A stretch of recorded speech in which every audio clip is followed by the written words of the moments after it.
죄송합니다. 자, 공유하면 다시 띄워드리겠습니다. 자, 화면 잘 보이시죠? 예, 공유 잘 되고 있고요.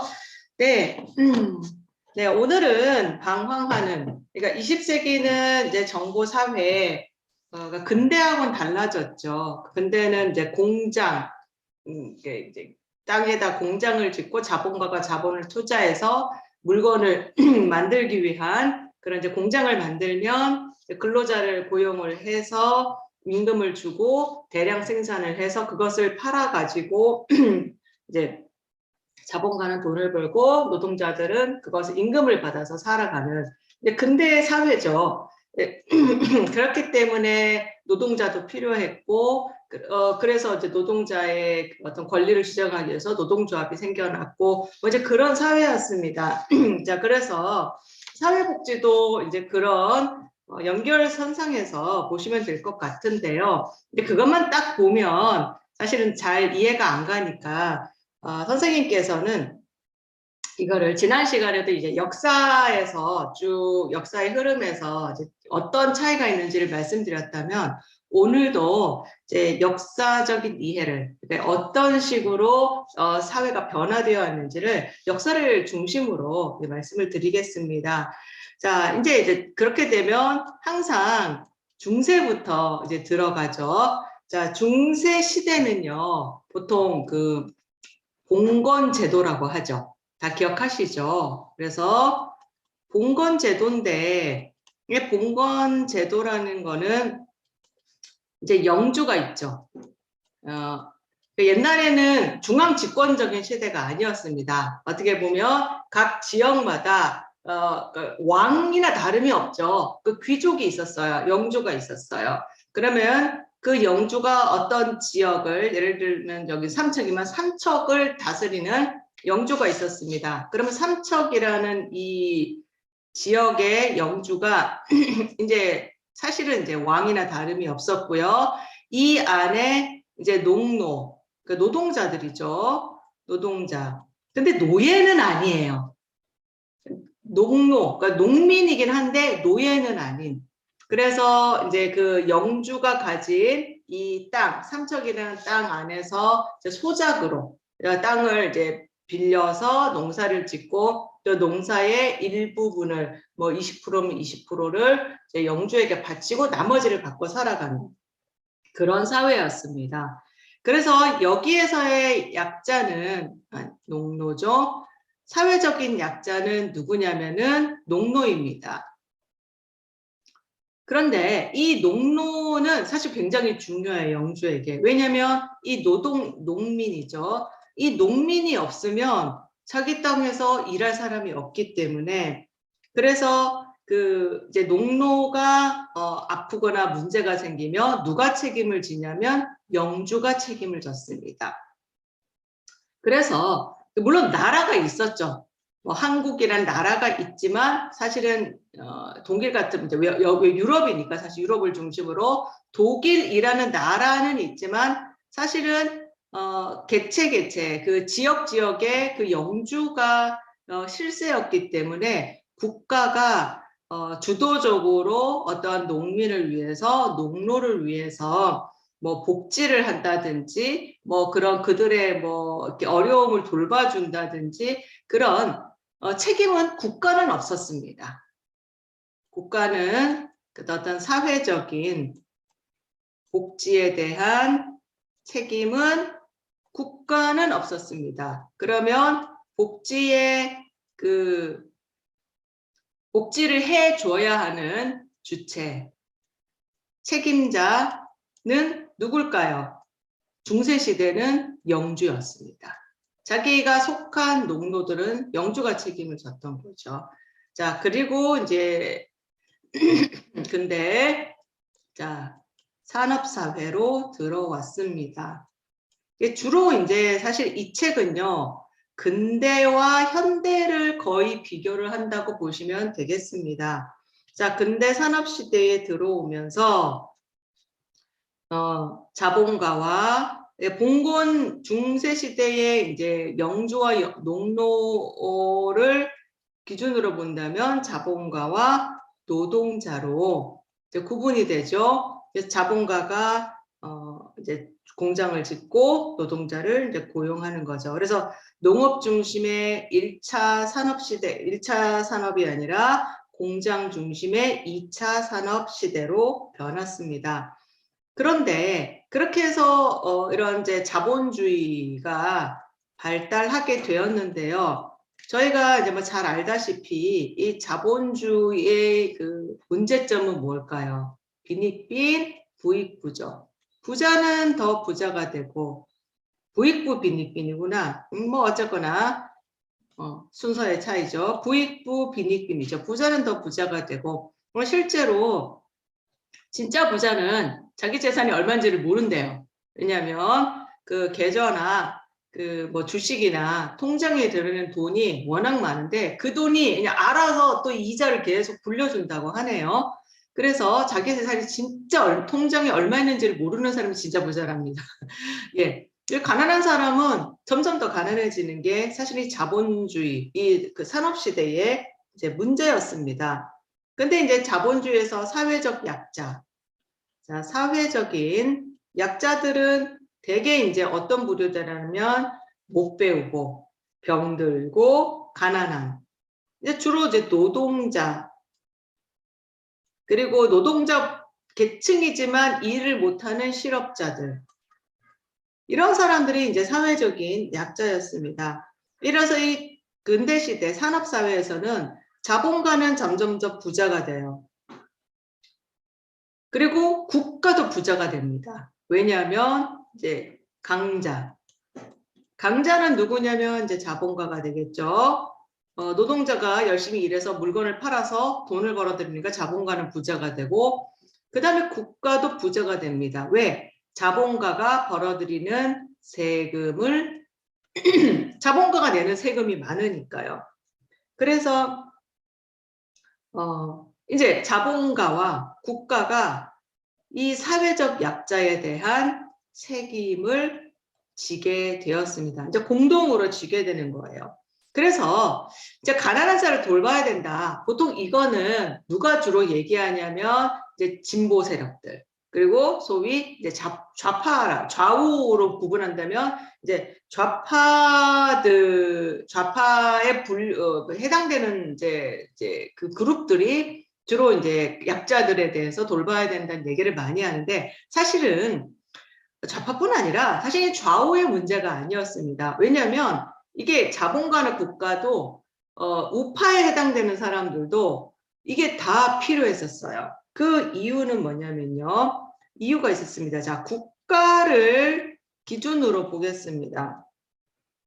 국가의 차원에서 이 가난한 사람들, 사회적 약자를 돌보지 않고 내버려 두면 무슨 문제가 생냐면 이들이 불만이 쌓이겠죠.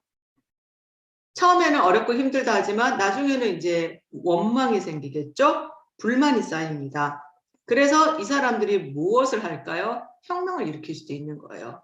국가가 전복이 뒤집어질 수도 있는 거죠. 실제로 이게 일어난 게 이제 이 공산주의고 러시아가 이제 대표적인 경우입니다. 그리고 이때 시대에는요, 이 근대 시대 때 전쟁을 많이 했었습니다. 국가 전복에 이제 위험이 있죠. 위험이 있고, 그 다음에 국가 입장에서 보면 늘 전쟁에 대한 준비를 해야 돼요. 뭐 나라 간의 전쟁, 민족 간의 전쟁, 국가 간의 전쟁, 뭐 하여튼 1차 세계대전, 2차 세계대전도 있었죠. 이 전쟁이 늘 많았는데 전쟁이 일어나면 누가 필요하죠? 군인이 필요하죠. 병사들이 필요합니다. 근데 이 군인들이 누구예요? 일반 국민들이란 말이에요. 그러면 이 군인들이 물론 상비군이 있습니다. 근데 상비군 가지고는 전쟁 일어나면 사실은 부족하죠. 그럼 어떻게 돼요? 또 예비군들이 준비되어 있다가 전쟁 나면 예비군들을 민방위도 다 투입이 되잖아요. 지금 우크라이나가 그런 사태 아닙니까? 군인 갖고 안 되니까 우크라이나에 20세 이상 모든 남자들은 출국 금지되어 있었잖아요. 지금도 그런 상황이고요. 나올 수가 없죠. 자, 그런데 직업 군인이 아닌 예비군, 전쟁 예비군. 예를 들면 여기 계신 목사님들이 이제 해당되는 거죠. 전쟁 예비군. 네, 그렇죠. 자, 이런 분들이 만약에 전쟁이 일어나면 언제든지 투입이 되어야 되잖아요. 근데 이 분들 중에 약자들이 많았던 거죠. 그래서 국가가 약자를 돌봐야 하는 당위성이 생긴 겁니다. 우리가 약자를 돌봐야 하는 이유는 이들을 돌보지 않으면 불만이 쌓여서 국가가 뒤집어질 수 있는 위험이 있기 때문이기도 하고, 또 늘 전쟁에 대한 대비를 해야 되는데, 지금은 당장 전쟁이 일어나지 않는다 하더라도 전쟁이 일어났을 때에 이 가난한 사람들을 돌보는 것이 어떻게 보면 큰 틀에서 보면 전쟁 예비군을 우리가 미리 돌보는 것과 똑같다라는 명분이 생긴 거죠. 그래서 국가는 이 사회적인 약자를 돌봐야 했습니다. 이들이 전쟁에서도 예비군의 역할을 하기 때문입니다. 자, 이제 사회복지에 이제 지금은 이제 사회복지를 중심으로 하니까요. 자, 그러면 자본가는 왜 사회복지를 해야 할까요? 자, 비슷한 이유입니다. 자본가는 자기가 돈을 벌기 위해서는 노동자가 필요해요. 그렇죠? 근데 지금 일하고 있는 노동자뿐 아니라 그 예비 노동자죠. 지금 실업자인 경우 일을 하다가 뭐 이런저런 뭐 이유로 직장을 그만두고 실업자로 있는 사람들, 이 사람들은 사실 사회적 약자잖아요. 근데 지금 내가 공장을 짓고 그 일꾼들을 노동자를 고용해서 하지만 내 사업이 점점 확장이 돼서 지금 이제 코로나를 겪어서 어려워졌어요. 그래서 이제 정리해고를 해서 이제 노동자 중에서 일부를 다시 이제 실직을 시켰는데, 다시 이제 코로나가 풀리면서 사실 이제 직원들이 필요해진 거예요. 이제 여행사가 아주 대표적인 유통업계, 저기 서비스 산업이나 여행사들이 아주 이게 대표적인 경우인데, 자, 항공회사들, 자, 그렇게 해서 실직을 시켰지만, 이제 다시 이제 코로나가 풀리면서 이제 경기가 되살아나고 사업이 이제 다시 커지면서 직원들을 고용을 해야 되는데, 자본가가 이 실업자들을 돌보지 않으면 정말 필요할 때 이 사람들이 일할 수 없는 상태가 돼버리는 거예요. 그렇기 때문에 내 사업을 앞으로 번창시키고 확장시킬 때 필요한, 지금은 당장 일하지 않는다 하더라도 이 예비 노동자들을 돌보지 않으면 나중에 장기적으로 봤을 때 내 사업에도 막대한 지장이 생길 수가 있습니다. 그렇기 때문에 산업예비군, 이 책에는 이런 표현이 나왔네요. 산업예비군, 전쟁예비군, 산업예비군. 그래서 국가나 자본가나 모두 이 사회적인 약자를 돌볼 수밖에 없었습니다. 이것은 뭐 이념의 문제가 아니에요. 좌우의 문제가 아니에요. 이거는 모두 해결해야 할 문제였습니다. 이런 필요에 의해서 약자를 돌보아야 한다. 그래서 생겨난 것이 뭘까요? 복지제도입니다. 사회보장제도라고 하죠. 그래서 저도 이제 그 복지사 자격증이 있는데, 그때 그 사회보장제도를 저도 배웠었습니다. 그래서 사회보장제도에서 이제 국가가 국민에게 세금을 걷어서, 또 자본가들은 또 이렇게 뭐 이제 구제 사업을 한다고 이렇게 많은 돈들을, 그래서 나라뿐 아니라 사실 기업도 복지재단을 세우잖아요. 그래서 그 복지재단을 통해서 또 여러 뭐 장학금도 주고 어려운 사람도 돕고 그런 일들을 한단 말이죠. 이제 사회보장제도를 이제 하는 거죠.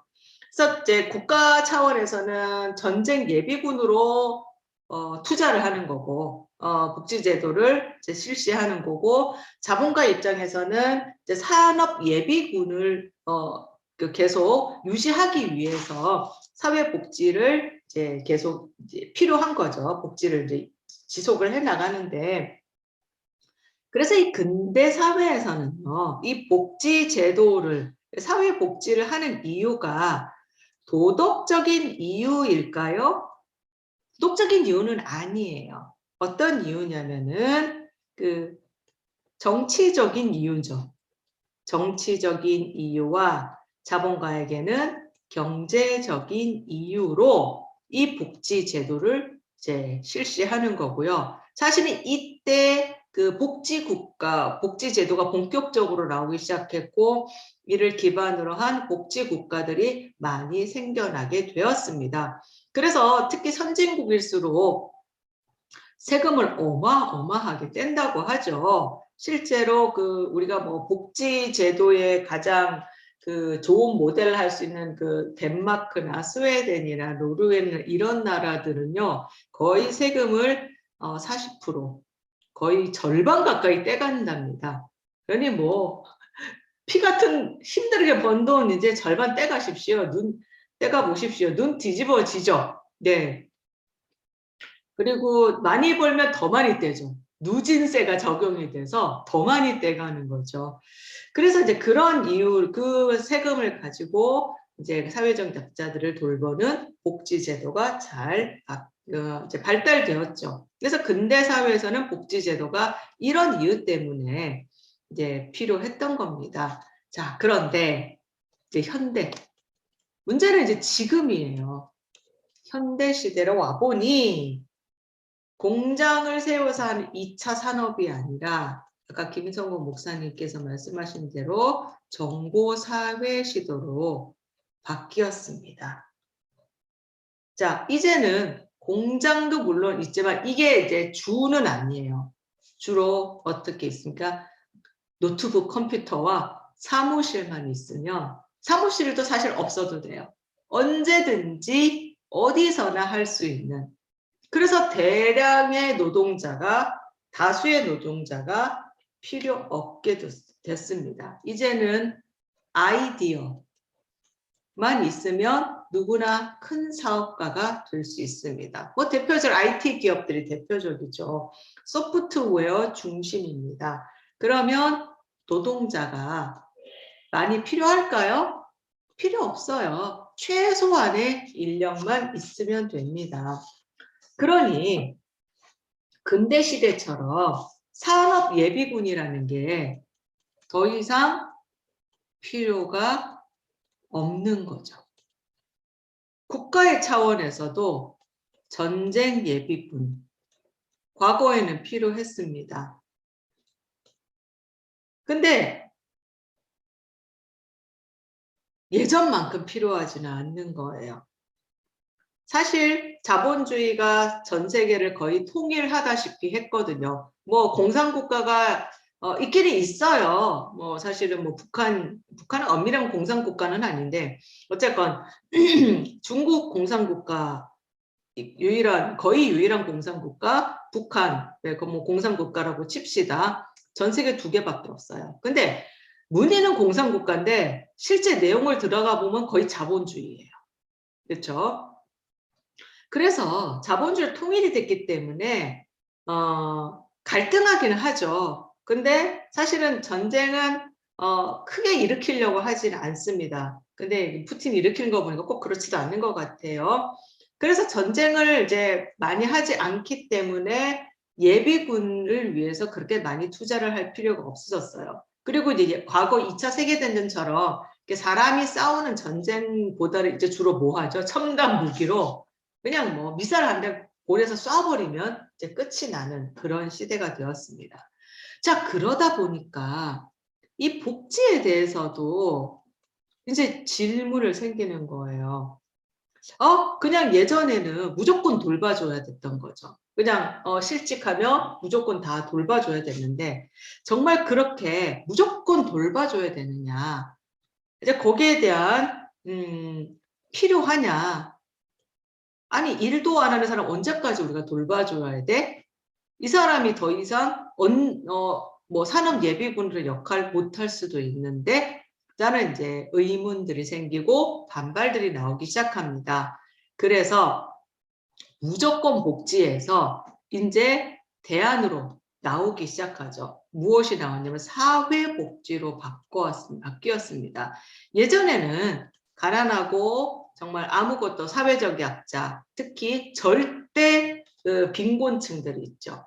절대 빈곤층들은 그냥 무조건 도와줬는데 이제 그러면 안 된다. 이 사람들이 일할 의지를 꺾어버린다. 그러면서 요즘에는 어떤 게 대세로 나오냐면요.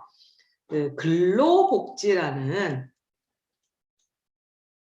이것이 이제 과거에 무조건 돕는다는 거에서 이제 조금 변형된 복지의 형태로 바뀌었습니다. 이게 뭐냐면요. 가난하고 어려운 절대 빈곤층에 있는 사람들을 그냥 무조건 도와줘서 그 의지를 꺾게 하지 말고 도와주기는 하되 자립심을 키우게 하자. 그렇게 해서 결국은 자기 스스로 문제를 해결하도록 만들자. 이게 근로복지예요. 그래서 무조건 돕는 게 아니라 일할 능력이 생길 때까지만 도와주는 거죠. 그래서 실업수당도 계속 주는 게 아니죠. 한 시간이 정해져 있죠. 안 받아봐서 모르겠습니다만 실직을 하면 몇 달 동안 주는 거죠. 딱 기간 동안 주고 그 기간 동안에도 무조건 주는 게 아니라 조건이 있어요. 내가 어느 직장에 이렇게 이력서를 넣어서 구직 활동을 하고 있다라는 증명을 해야 실업수당을 준다고 해요. 그거 하지 않으면 실업수당도 중간에 끊는답니다. 자, 그렇게 해서 이제 자기 스스로 문제를 해결해서 결국은 자립심을 키워서 다시 일하도록 하게 하자. 그렇지 않으면 도와주지 않는다. 무작정 퍼주지 않는다.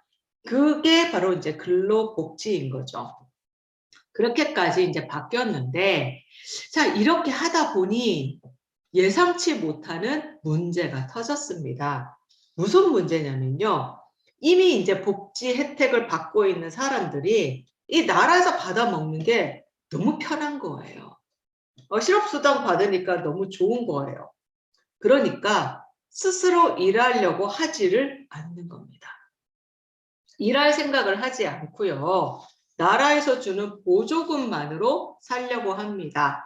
예를 들면 이제 이런 거예요. 미국 같은 경우에 이제 실업수당을 줘요. 실업수당을 주는데 새로 이 실업수당을 받는 사람들이 직장을 구할 생각을 하지 않는 거예요. 그렇다고 실업수당을 받는 거는 사실 턱없이 부족하거든요. 그럼 그 부족한 부분 어떻게 하느냐? 아르바이트를 하는 겁니다. 뭐 편의점 같은 데서, 뭐 주유소 같은 데서, 식당에서 아르바이트를 해서 그 버는 거랑 실업수당 가지고 부족하지만 일해서 스트레스 받고 하는 것보다, 그리고 미국은 고용 불안이에요. 언제든지 그 대표가, 사장이 you fired. 너 해고야. 그러면 끝나요. 우리나라처럼 뭐 노동청의 재소 이런 거 필요 없대요. 그냥 영화나 드라마에서도 보면 너 잘렸어. 그러면 끝나는 거잖아. 미국은 그렇다니까. 그러니까 언제든지 잘릴 불안에 떨면서 사느니 차라리 그냥 실업수당 조금 받고 그냥 내 알바해서 그냥 조금 뭐 가난하게 살아가는 게 마음 편하다. 이렇게 살아가는 사람들이 점점 늘어가기 시작했다는 거예요. 그러면 그 실업수당 누가 줍니까? 나라에서 주죠. 그럼 그 나라에서 실업수당을 주려면 이게 뭐가 필요죠? 세금을 걷어야 실업수당을 줄 수 있죠. 그러면 세금은 누가 내는 거죠? 열심히 일하고 있는 사람들이 내는 겁니다.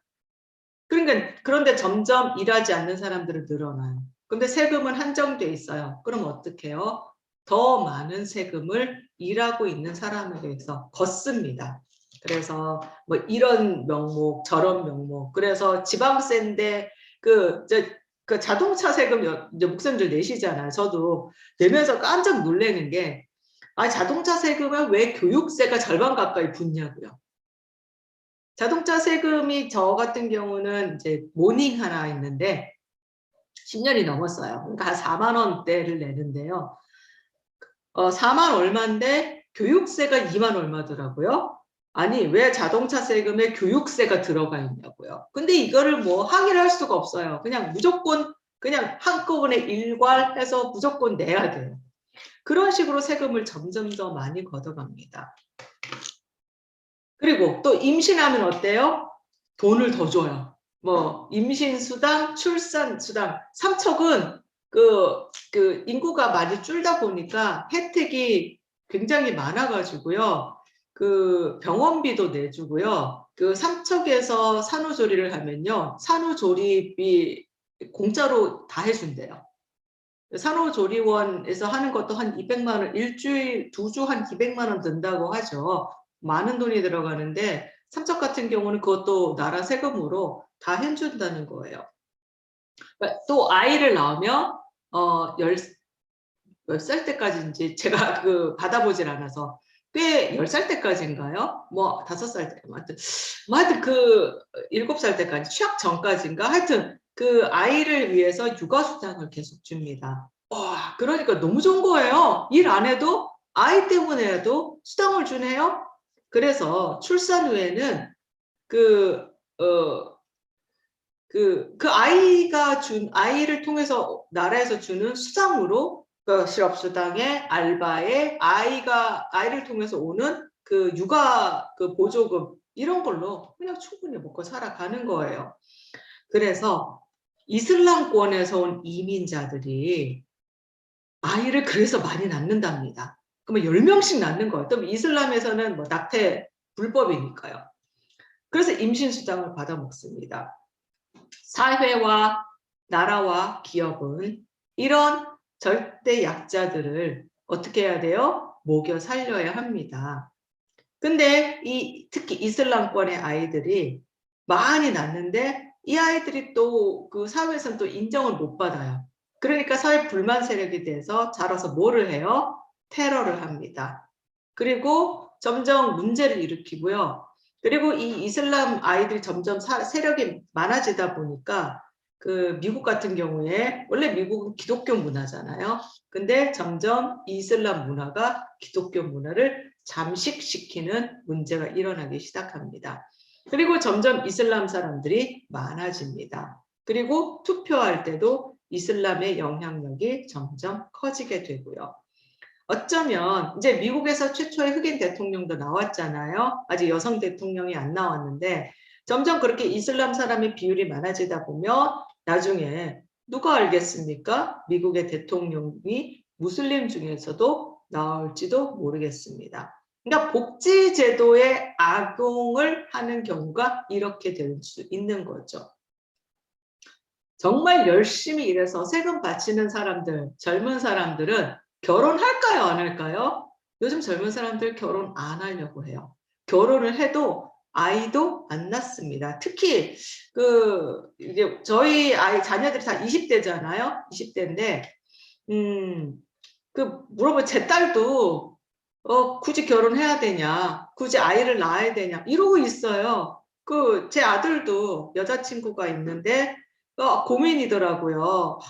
고민이 뭐냐 그랬더니 나중에 지금 자기 여자친구랑 만약에 결혼을 하게 되면 자기는 아이를 낳아서 이렇게 행복한 가정을 만들고 싶은데 여자친구는 아이를 낳아야 해? 이런다는 거예요.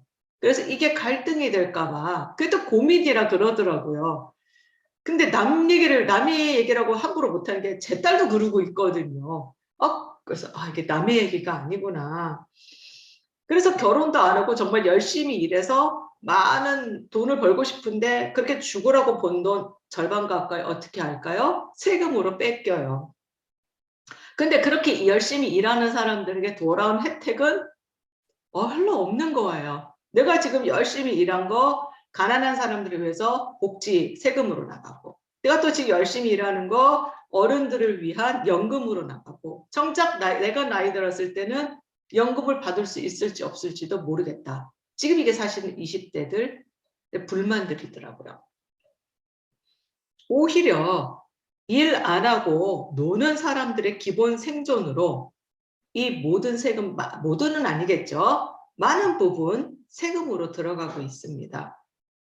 그러니 정말 일해서 세금을 내는 사람들은 점점 불만이 쌓여가는 거죠. 내가 왜 이 놀고 먹는 사람들을 위해서 희생해야 되지? 나는 내가 열심히 피땀 흘려서 번 돈을 왜 세금으로 바쳐야 되고 그 세금이 일 안 하고 놀고 먹는 사람들을 위해서 써야 되는 거지? 왜 가난한 사람들을 위해서 내 세금을 피 같은 돈을 떼가는 거고 저 가난한 사람들이 나와 무슨 상관이 있는데 내가 저 사람들을 책임을 져야 돼? 싫은 거예요. 그래서 내가 정말 이런 나라에 살아야 되느냐? 이런 복지국가 싫어. 그러면서 그 세금이 없는 나라로 떠나는 경우가 생긴다는 거예요. 유럽 같은 경우에, 미국 같은 경우에. 그래서 그 윤리 철학자 레비나스가 이제 이 단원의 제목인데요. 윤리 철학자인데요. 내 동생이 내 책임입니까? 이게 사실은 이제 성경에 나오잖아요. 하나님이 가인에게 네 동생 어디 있느냐 했더니 내가 동생 지키는 자입니까? 라고 이제 질문을 이제 이 레비나스가 가지고 와서 이제 이거를 이제 복지 차원에서 얘기를 하는 거예요. 이웃이 어려움 처했을 때 도와줄 수 있음에도 불구하고 도와주지 않았던 이 사람은 이제 레비나스가 유대인이래요. 이 사람이 얘기를 한 거는 복지 얘기는 아니었고요. 사실은 그 유대인 홀로코스트 집단 학살 때 아무도 나서지 않았다는 거에 대해서 이제 문제 제기를 하면서 정말 우리 주변에 어려운 이웃이 있으면 우리가 모른 척 해서는 안 된다. 도와주어야 한다. 라고 하면서 이제 내 동생이 내 책임입니까? 라는 얘기를 성경의 얘기를 따왔다고 해요. 이제 이게 과거 근대 시대에는 맞았는데 문제는 이 레비나스가 얘기하는 내 형제의 어려움이 내 이웃의 어려움이 내 책임이니까 라는 것이 지금 사회에는 맞지 않는다는 거예요. 기독교적인 문화에서는 맞을지 몰라도 지금 20세기는 니체가 기독교를 무너뜨리고 신은 없애버리고 신 없는 인간이 자기 의지를 가지고 자기가 신이 돼서 살아가는 사회에서는 이 복지도 맞지 않다는 거죠. 시대착오적이라는 겁니다. 이 책에서 그렇게 얘기를 하고 있습니다. 2차 산업시대에 복지를 지지하던 정치적인 경제적인 이유도 현재 사회에서는 더 이상 맞지 않고 스스로 자립할 때까지만 도와주자라는 그런 근로복지도 이거를 악용하는 사람들에 의해서 더 이상 이게 이제 문제가 일어나는 거죠. 수당만 받고 일하려고 하지 않고. 예전에 사회복지사는 이렇게 스스로 자립할 수 있도록 돕겠다는 어떤 의지와 보람으로 일했는데 지금 사회복지사의 역할은 뭐냐면요. 수당이 잘 전달됐는지 또 그러니까 그거를 서류를 작성해주고 도와주는 전달자 역할 그리고 혹시 복지 사각지대에 있는 사람들이 빠진 사람 없는지 체크해서 그거를 도와주는 역할밖에 안 된다는 겁니다. 근데 이 문제가 뭐냐면 점점 이렇게 놀고 먹고 일하지 않으려는 사람들이 점점 더 늘어난다는 거예요. 그리고 나라에서 왜 안 해주느냐. 코로나 때문에 전 세계에 특히 좀 이제 잘 사는 나라들이 이제 뭐 실직한 사람들, 어려운 사람들, 사업자를 위해서 정부에서 많은 돈을 풀었어요. 많은 돈을 풀고 이제 막 이렇게 뭐 지원도 해주고 했습니다. 근데 정말 그게 그 사람들에게 큰 도움이 됐을까? 그럼에도 불구하고 가난한 형제를 도와야 한다는 이제는 그러면 이 도와야 한다는 이 복지는 과거에는 국가적으로나 경제적으로나 당위성이 있었어요. 이유가 있었어요. 근데 이 정보 사회 시대 현재에서는 그런 어떤 당위성도 다 사라진 거예요. 그럼 뭐만 남았냐? 윤리적인 것만 남은 거예요. 이걸 도와주지 않으면 너는 도덕적으로 문제가 있는 거야. 어떻게 모른 척 할 수가 있냐? 윤리적 당위성밖에 없는 거예요. 근데 윤리적인 거는 강제는 아니잖아요. 더 이상 사람을 설득하기에 역부족이에요. 특히 많은 세금을 내고 있는 사람들 입장에서는 아니, 저 가난한 사람들 내 형제도 아니고 저렇게 놀고 먹는 사람들을 내가 왜 이렇게 많은 세금을 내고 도와주어야 합니다. 그러면 거기에 대한 질문에 도와주지 않으면 넌 사람도 아니야 라는 이 윤리적인 이유 말고는 어떠한 이제 근거도 제시할 수가 없는 거예요.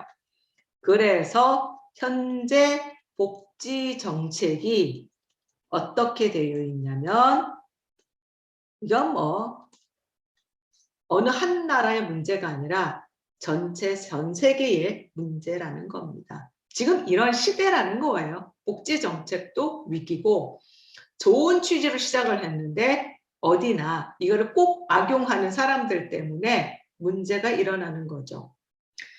자, 아까 그러면 여기에 대한 대안은 무엇이겠느냐? 아까 이명식 목사님께서 기독교밖에 없지 않겠냐라고 하는데 그러면 왜 기독교가 대안이 될 수 있을까요? 이제 기독교가 대안인 걸 알겠는데 왜 기독교가 대안이 될 수 있을까요? 자, 거기에 대해서 조금 이제 말씀을 드린다면 하나님은 밀어붙이시거나 탱크가 아닙니다. 불도저가 아닙니다. 안 하면 알지 무슨 조폭 두목도 아닙니다. 성경에 보면요. 하나님도 이 빈부격차의 문제를 늘 알고 계셨고 하나님의 관심은 늘 가난한 사람에게 있었던 것을 저희가 구약 성경을 통해서 알 수 있습니다. 그래서 늘 성경에 보면은 가난한 자를 돌봐라. 당시에 가난한 자는 세 부류였죠. 고아, 과부, 떠돌아다니는 나그네. 자, 그래서 돌봐라라는 걸 늘 말씀을 하셨고, 그리고 3년에 한 번씩 드리는 11조는 그 사람들을 위해서 써라. 그리고 곡식을 이렇게 추수할 때도 다 하지 말고, 이런 얘기들이 또 그런 얘기인 거고요. 그 다음에 희년 제도라는 것도 결국은 빈부격차의 문제를 해결하기 위해서 나온 거고요. 물론, 희년 제도 자체는 굉장히 좋았습니다만, 성경 역사상 한 번도 지켜진 적은 없습니다. 네. 그런데 그 도와야 한다고 했지만 하나님이 무조건 도우라 그러지 않았습니다. 왜? 인간 본성의 악함을 아셨거든요. 그래서 이제 거기에 대한 뭔가 보상이 필요했던 거예요. 그래서 레위기 19장 18절에 이웃을 내 몸처럼 사랑하라 라고 말씀하셨고 하나님이 도와주면 거기에 대해서 보상을 해주시겠다는 근거 말씀을 주셨는데 잠언 19장 17절에 이런 말씀이 나옵니다. 가난한 자를 불쌍히 여기는 것은 여호와께 꾸이는 것이니 그 선행을 갚아주시리라. 그리고 예수님께서 누가복음 6장 38절에 주라 그리하면 너희에게 주실 것이니 곧 후히 되어 누르고 흔들어 넘치도록 하여 너희에게 안겨주리라 라는 말씀으로 도와야 한다. 도우면 그게 그 사람들에게만 뿐 아니라 너희에게 오히려 더 큰 복으로 돌아온다라고 얘기를 하셨습니다. 그래서 하나님은 사람을 잘 알고 계시기 때문에 무조건 이웃을 도와주어라 하고 하지 않으셨던 거예요. 이웃을 도와주면 그에 합당한 보상을 주시겠다라는 정책을 이제 결정해서 성경에 알려주셨습니다. 이웃을 도와주면 내가 더 큰 복을 받으니까. 그러면 이웃을 도와주지 않으면 어떻게 되느냐? 마태복음 25장 잘 알다시피 그 양과 염소의 비유라고 하는데 사실은 비유가 아니고요. 이 25장은 이제 종말 24장 25장은 종말이잖아요. 종말에 대해서 마지막에 예수님이 심판주로 오셨을 때 천국 갈 사람, 지옥 갈 사람을 이제 구별을 하실 텐데 그때 천국과 지옥에 갈 사람을 기준을 말씀하시는 거예요. 기본적으로 예수님을 믿는 사람 중에서 그때 천국과 지옥에 갈 사람의 기준이 무엇이었습니까? 가난하고 어려운 사람이 있을 때 모른 척하지 않았던 사람은 천국 가는 거고 모른 척했던 사람, 도와주지 않았던 사람은 지옥 간다라고 하시면서 도와주어야 한다라고 예수님께서 말씀하신 거고요. 그래서 천국에서 보상을 그래서 이 어려운 이웃의 어려움에 처한 이웃을 도와주면 보상을 받고 천국 가고 그렇지 않으면 지옥에 갈 수 있다라고 성경에 나왔기 때문에 이런 근거로 도와주어야 한다. 라는 입장에서 기독교가 대안이 되지 않겠느냐라고 볼 수 있겠습니다. 그래서 저희 선생님이 그런 얘기 하셨어요.